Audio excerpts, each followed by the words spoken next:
मंदिर की सीमा के पार एक सच्ची और सिहरन भरी कहानी। दिल्ली की हल्की सर्दियों की सुबह थी। सूरज की रोशनी हल्के हल्के काले बादलों को चीरती हुई मंदिर की सीढ़ियों पर उतर रही थी। कालका जी मंदिर के बाहर भक्तों की भीड़ लगी थी। पर उस दिन कुछ अलग था। मंदिर के गेट के पास पुलिस खड़ी थी और मंदिर के एक कोने में रखी थी एक छोटी सी लाल डायरी, जिसके पन्नों में छिपा था एक ऐसा रहस्य जो सिर्फ इंसानों का नहीं, विश्वास और प्रेम का भी इम्तिहान लेने वाला था। अनाया एक साधारण लेकिन बेहद भावुक लड़की थी। दिल्ली विश्वविद्यालय से मनोविज्ञान की पढ़ाई कर रही थी और इंस्टाग्राम पर सोल स्क्रिप्टेड नाम से एक पेज चलाती थी, जहां वह टूटे दिलों के लिए कविता और लाइफ की बातें साझा करती थी। उसकी माँ सरला देवी सरकारी स्कूल में शिक्षिका थीं और उसके पापा का देहांत अनाया के बचपन में ही हो गया था। अनाया हमेशा माँ से बहुत जुड़ी रही, लेकिन कुछ महीने पहले उसमें एक अजीब सा परिवर्तन आया था। वह चुप चुप रहने लगी थी, रात रात भर जागकर लिखती रहती थी और सबसे ज्यादा मंदिर जाने लगी थी। पर माँ को अंदेशा था कि उसकी बेटी किसी गहरे प्रेम या दर्द में फंस चुकी है। अनाया का दिल आरव से जुड़ गया था। एक कैफे में हुए संयोग ने दोनों को जोड़ दिया। आरव दिल्ली में एक डिजिटल एड एजेंसी में काम करता था और खुद एक शायर भी था। वो अनाया की पोस्ट्स पढ़कर ही उसे जानने लगा था। शुरू में सब कुछ ठीक था, पर धीरे धीरे आरव का रवैया बदलने लगा। कभी कभी वो हफ्तों तक गायब हो जाता, बात करने से कतराता और फिर अचानक मैं बहुत बिजी था कहकर लौट आता। एक दिन अनाया ने उसकी गैलरी में किसी और लड़की की तस्वीर देख ली। आरव ने सफाई दी, वो सिर्फ क्लाइंट है। लेकिन उसी रात अनाया ने डायरी में लिखा, कभी कभी इंसान का सबसे बड़ा डर उसी इंसान से जुड़ा होता है जिसे वह सबसे ज्यादा चाहता है। 27 जनवरी 2023 को अनाया ने अपने इंस्टाग्राम स्टोरी पर कुछ अजीब लिखा। अगर मैं वापस ना आऊं तो मेरी माँ को सच बताना, मंदिर की घंटी के पीछे की बात उन्हें बतानी होगी। ये देखकर उसके दोस्तों ने कॉल किया, मैसेज किया, लेकिन अनाया ऑफलाइन हो चुकी थी।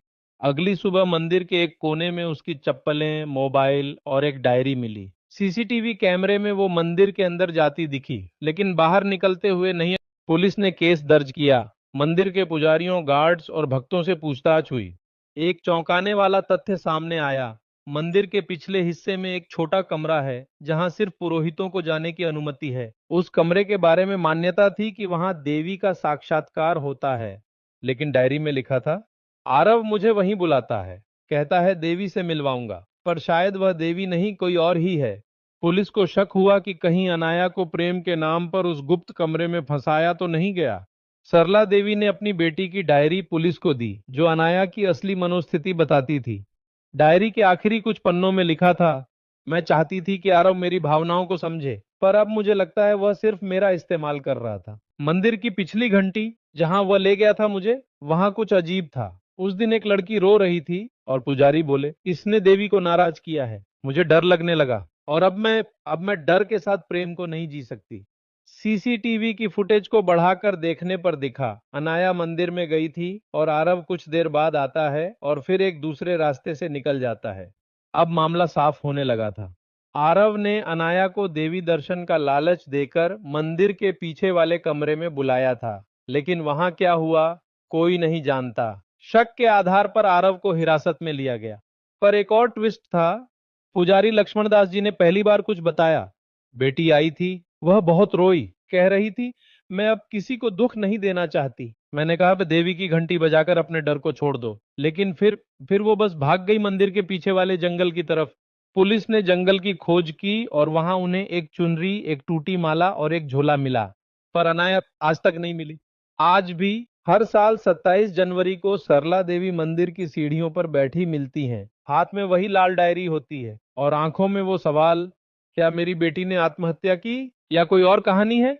कुछ लोग कहते हैं वो आज भी मंदिर की पिछली दीवारों पर रात को दिखाई देती है, कभी रोती हुई, कभी किसी को बुलाती हुई। अनाया की कहानी हमें एक अनकहे सच से जोड़ती है कि प्रेम जब अधूरा होता है तब वह सबसे खतरनाक रूप ले सकता है।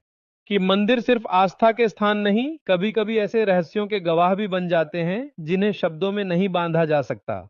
और सबसे जरूरी कि माँ की पुकार एक बेटी की कहानी में हमेशा जीवित रहती है।